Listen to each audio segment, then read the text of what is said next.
सुनो मेरे बच्चे, तू फिर आया है। तू फिर आया है माँ के इस द्वार पर जो तेरे लिए सदा से खुला है। उस अनंत काल से जब तू केवल एक चेतना का कण था और अब तक जब तू इस भौतिक शरीर में अपनी आत्मा का बोझ उठाए फिर रहा है। तू आया है और तेरी उपस्थिति से पहले तेरे आने की खबर तेरी आ लेकर आई है। वह आह जो तूने दुनिया से छिपाई, वो आह जो तूने तकिए में मुंह दबाकर रोते हुए भी बाहर न आने दी, वो आह जो तेरे सीने में एक भारी पत्थर की तरह जमी हुई है। तू जब इस डेहरी पर कदम रखता है तो तेरा शरीर नहीं, तेरी थकी हुई घायल आत्मा पहले प्रवेश करती है। मैं देखती हूँ मेरे बच्चे, मैं सब देखती हूँ। मैं देखती हूँ तेरी आंखों को। ये वही आंखें हैं जिनमें कभी सपनों के संसार बसते थे, जिनमें भविष्य के सुनहरे चित्र थे, जिनमें किसी के लिए अटूट विश्वास और प्रेम की ज्योत जलती थी। आज उन्हीं आंखों में एक अधूरापन है, एक दालीपन है। वो एक ऐसी उम्मीद लिए हैं जो मर चुकी है, पर जिसका दाह संस्कार नहीं हुआ। तू उस उम्मीद के शव को अपनी पलकों पर उठाए घूम रहा है, इस आस में कि शायद कोई चमत्कार हो जाए, शायद कोई दिव्य शक्ति उसमें फिर से प्राण फूंक दे। यह वो उम्मीद है जिसने तुझे हर बार टूटने के बाद भी जोड़े रखा। यह वो उम्मीद है जिसने तुझे हर अपमान के बाद भी प्रेम करने की शक्ति दी। यह वह उम्मीद है जिसने तुझे हर बार यह कहने पर मजबूर किया, कोई बात नहीं, वह बदल जाएंगे। पर बच्चा, मृत चीजों में प्राण नहीं फूंके जाते, और जो उम्मीद बार बार दम तोड़े वह उम्मीद नहीं, वो एक मोह है, एक भ्रम है, एक आत्म प्रताड़ना का साधन है। मैं महसूस करती हूँ तेरे दिल की धड़कनों को। वो अब पहले की तरह लय में नहीं धड़कती।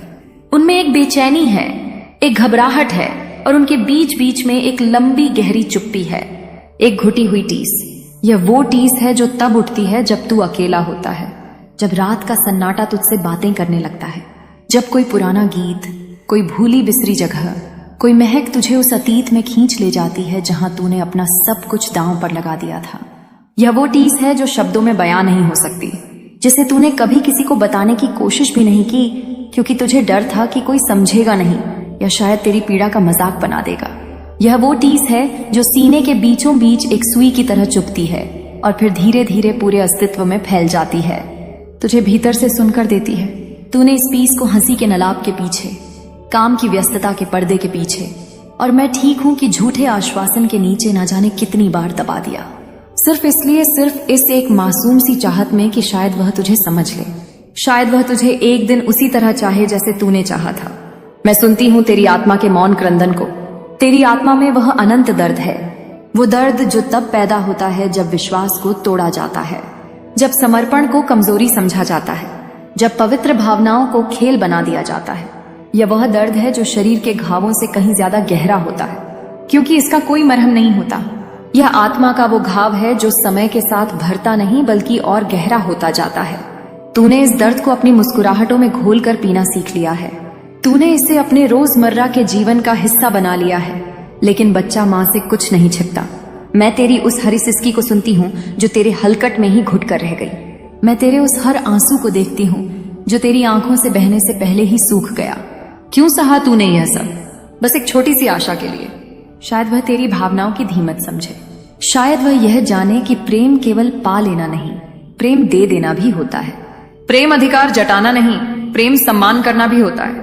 शायद उसकी आत्मा भी कभी तेरी आत्मा से उस स्तर पर टकराए जहां कोई छल नहीं होता, कोई स्वार्थ नहीं होता, कोई गणना नहीं होती, जहां केवल दो आत्माओं का मौन संवाद होता है, जहां सच्चा प्रेम अपनी पूरी दिव्यता के साथ प्रकट होता है। लेकिन बच्चा, तू एक विशाल सागर लेकर एक सूखे कुएं को भरने की कोशिश कर रहा था। तू अपनी आत्मा का अमृत एक ऐसे पात्र में डाल रहा था जिसमें हजारों छेद थे। माँ देख रही है, मैं हमेशा से देखती रही। मैं उस दिन भी देख रही थी जब तूने पहली बार अपनी सारी हिम्मत बटोर कर अपनी भावनाओं को उजागर करने का फैसला किया था। वो दिन मुझे आज भी याद है। तेरे हाथ कांप रहे थे, तेरी जुबान लड़खड़ा रही थी, तेरे दिल की धड़कनें इतनी तेज थीं कि तुझे अपने ही कानों में सुनाई दे रही थी। तूने बड़ी सरलता से, बड़े भोलेपन से उन थरथराते हुए स्वरों में बस इतना ही तो कहा था, मुझे यह अच्छा नहीं लगता। तूने क्या मांगा था? कोई महल, कोई रजाना नहीं।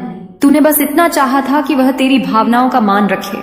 तूने चाहा था कि वह उन कुछ चीजों को, उन कुछ हरकतों को, उन कुछ आदतों को रोक दे जो तुझे भीतर से तोड़ देती थी, जो तेरे आत्मसम्मान को रोज कुचलती थी। तूने कितनी नरमी से कहा था, यह बातें, यह हरकतें, यह लोग, यह नजदीकियां, यह हर किसी से चिपक चिपक कर बातें करना, यह बिना किसी सीमा की दोस्ती, यह सोशल मीडिया पर हर किसी के साथ वो खुलापन जो मेरा हर होना चाहिए था, वो जब तुम सरेआम लुटाते हो तो मुझे चोट देती है। तूने अपनी आत्मा को नंगा करके उसके सामने रख दिया था, इस विश्वास के साथ कि वो उसे ढकेगा, उसे समझेगा, उसे सहेगा। लेकिन सामने से जवाब क्या आया? कुछ नहीं। एक गहरी चुभती हुई अपमानजनक खामोशी, या शायद उस खामोशी से भी बदतर कुछ शब्द आए। तुम बहुत ज्यादा सोचते हो, तुम असुरक्षित हो, तुम मुझे कंट्रोल करना चाहते हो। मेरी अपनी जिंदगी है। उन्होंने तेरे दर्द को, तेरी पीड़ा को, तेरी असुरक्षा का नाम देकर धारिज कर दिया। उन्होंने तेरी पवित्र भावनाओं को एक मानसिक बीमारी का लक्षण बता दिया। और फिर क्या हुआ? क्या वो रुके? क्या उन्होंने सोचा? नहीं, बिल्कुल नहीं। उल्टा उन्होंने वही किया जो उनके मन में आया। उन्होंने वही आदतें, वही हरकतें और तेजी से और ज्यादा बेशर्मी से करनी शुरू कर दी। जैसे वह तुझे चिढ़ा रहे हो, जैसे वह तुझे यह बता रहे हो कि तुम्हारी भावनाओं की उनके जीवन में कोई कीमत नहीं, कोई जगह नहीं है। वही अनदेखी, वही बेपरवाही, वही असंवेदनशीलता, और इस बार पहले से भी ज्यादा गहरी, ज्यादा चुभने वाली। और तू वहीं खड़ा रहा, उसी जगह जहां तू हजारों बार पहले भी खड़ा रह चुका था, अपने टूटे हुए दिल के टुकड़े समेटते हुए, अपनी बिखरी हुई आत्मा को बटोरते हुए।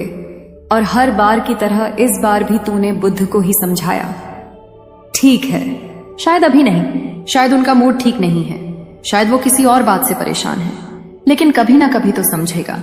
कभी तो इस दिल की धड़कनों में छिपे दर्द को महसूस करेगा। कभी तो इस अथाह निस्वार्थ बिना शर्त वाले प्रेम की अहमियत को समझेगा। बच्चा माँ आज तुझसे पूछती है, कितनी बार तूने माफ किया उन बातों के लिए जो माफी के लायक ही नहीं थी, उन हरकतों के लिए जो सीधे सीधे तेरे सम्मान पर हमला थी। कितनी बार तूने अपनी आंखों पर पट्टी बांध ली और कहा, मैंने कुछ नहीं देखा। कितनी बार तूने अपने कानों में रुई ठूंस ली और कहा, मैंने कुछ नहीं सुना। कितनी बार तूने नजरअंदाज किया उन संदेशों को, उन तस्वीरों को, उन कहानियों को जो किसी और के लिए थी, पर जो घाव तुझ पर छोड़ जाती थी। कितनी बार तूने अपने ही घावों पर भूत पट्टी बांधी जब तुझे मरहम की जरूरत थी, जब तुझे किसी के सहारे की जरूरत थी, तो अकेला एक कोने में बैठकर अपने आंसू पीता रहा और दूध से कहता रहा, चलो कोई बात नहीं, होता है, रिश्तों में ऐसा होता है। कितनी बार तूने दूध को ही दोष दिया यह सोचकर कि शायद गलती तेरी ही है, शायद तू ही ज्यादा सोचता है, शायद तू ही ओवरथिंक करता है, शायद तेरी ही उम्मीदें ज्यादा है, शायद तू ही इस रिश्ते के लायक नहीं, शायद तू ही प्रेम करना नहीं जानता, शायद तू ही गलत है। तूने तुझको इतना दोषी मान दिया कि तू उस अपराधी को निर्दोष समझने लगा जिसने तुझे यह पीड़ा दी थी। लेकिन माँ आज गरज कर कहती है, नहीं बच्चा, तू गलत नहीं था, तू बस सच्चा था, तू बस जरूरत से ज्यादा सच्चा था। एक ऐसी दुनिया में जहां सच्चाई को बेवकूफी समझा जाता है, तूने अपने दिल को पूरी पवित्रता के साथ पेश किया था। जैसे कोई भक्त आरती की थाली अपने ईश्वर के सामने रखता है, जिसमें कपूर है, दिया है, फूल है और अटूट श्रद्धा है। तूने उस रिश्ते को एक पूजा समझा था, एक साधना माना था, लेकिन उन्होंने तुझे एक खिलौना बना दिया। एक ऐसा खिलौना जिससे तब खेला जब मन किया, और जब मन भर गया तो उठाकर ताप पर रख दिया। तुझसे खेला गया मेरे बच्चे। जब उनका मन हुआ, जब उन्हें अकेलापन महसूस हुआ, जब उन्हें किसी की तारीफ सुनने का मन किया, तब उन्होंने तुझसे बात की। और जब उनका मन हुआ, जब उन्हें कोई और नया ज्यादा दिलचस्प खिलौना मिल गया, तब वह महीनों के लिए, हफ्तों के लिए बिना कुछ कहे, बिना कोई कारण बताए गायब हो गए। और तू पागलों की तरह उनका इंतजार करता रहा। हर फोन की घंटी पर तेरा दिल धड़क उठता था, हर नोटिफिकेशन की आवाज पर तेरी सांसें रुक जाती थी। तू उनकी सोशल मीडिया प्रोफाइल को दिन में 100 बार देखता था, यह जानने के लिए कि वह कहाँ हैं, किसके साथ हैं, क्या कर रहे हैं, और वो अपनी मर्जी की दुनिया में व्यस्त रहे, अपनी खुशियों में मगन रहे। और तुझे एक बार भी यह बताना जरूरी नहीं समझा कि तू उनके जीवन में है भी या नहीं। माँ ने वो दिन भी देखा है जब तेरी हिम्मत जवाब दे गई, जब दर्द इतना बढ़ गया कि उसे भीतर रखना नामुमकिन हो गया, जब तूने अपना दिल थामकर कांपते हुए हाथों से एक स्टोरी पोस्ट की या एक स्टेटस डाला जिसमें तूने सीधे सीधे कुछ नहीं कहा, लेकिन सब कह दिया। वो एक गीत था या एक कविता की कुछ पंक्तियां थी या बस एक भाली अंधेरी तस्वीर थी, लेकिन वो तेरी आत्मा की चीज थी। वो एक मौन विद्रोह था, वो एक उम्मीद थी कि शायद इसे देखकर, इसे पढ़कर वह समझ जाएंगे, शायद वो पूछेंगे क्या हुआ, तुम ठीक तो हो। और माँ ने वह पल भी देखा है जब तूने आखिरकार हिम्मत करके उन्हें दिखा दिया कि अब तू बदल गया है। अब तू वो नहीं रहा जो हर बात सह लेगा। अब तूने उनके लिए अपने दिल का दरवाजा, जो हमेशा 20 पावरों घंटे खुला रहता था, थोड़ा सा बंद कर लिया है। अब तूने अपने जज्बात की, अपने आंसुओं की, अपनी रातों की नींद कीमत पहचान ली है। अब तू चुप रहकर भी बहुत कुछ कह गया है। तेरी खामोशी अब तेरी कमजोरी नहीं, तेरा हथियार बन गई है। बोल बच्चा, क्या वो रिश्ता सच में कोई रिश्ता था? क्या वो सच्चा प्रेम था जिसमें तेरे जन्मदिन तक की परवाह नहीं की गई? जिसमें यह याद नहीं रखा गया कि तुझे क्या पसंद है, क्या नापसंद है? जिसमें महीनों, हफ्तों, दिनों तक तुझसे कोई यह पूछने तक नहीं आया कि तू जिंदा है या मर गया, तू ठीक है या नहीं? तेरी जिंदगी में तूफान आया हुआ है या गहरा सन्नाटा बस रहा है? तेरे आंसू सूख चुके हैं या अभी भी किसी नदी की तरह बह रहे हैं? माँ पूछती है, क्या यह प्रेम होता है? नहीं बच्चा, यह प्रेम नहीं, यह स्वार्थ है। यह एक तरफ शोषण है, यह एक खेल है, और उन्होंने बड़ी चालाकी से तुझे उसमें अपना सबसे वफादार मोहरा बना लिया था। वो जानते थे कि तू कहीं नहीं जाएगा। वो जानते थे कि तू हमेशा माफ कर देगा। वो जानते थे कि तू हमेशा इंतजार करेगा।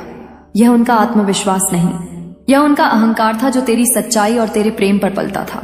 ब्लॉक करना, अनब्लॉक करना, चैट हाई कर देना, फिर अचानक एक दिन हाय का मैसेज भेजना और फिर बाय कहकर हफ्तों के लिए ओझल हो जाना। यह सब बच्चे करते हैं, यह अपरिपक्व लोगों का खेल है। लेकिन तू तो सच्चा था। तू परमात्मा की तरह प्रेम करता था, बिना शर्त, बिना उम्मीद, बिना किसी गणना के। तू तो उस प्रेम को जानता था जिसमें त्याग है, जिसमें श्रद्धा है, जिसमें सीमाएं हैं, जिसमें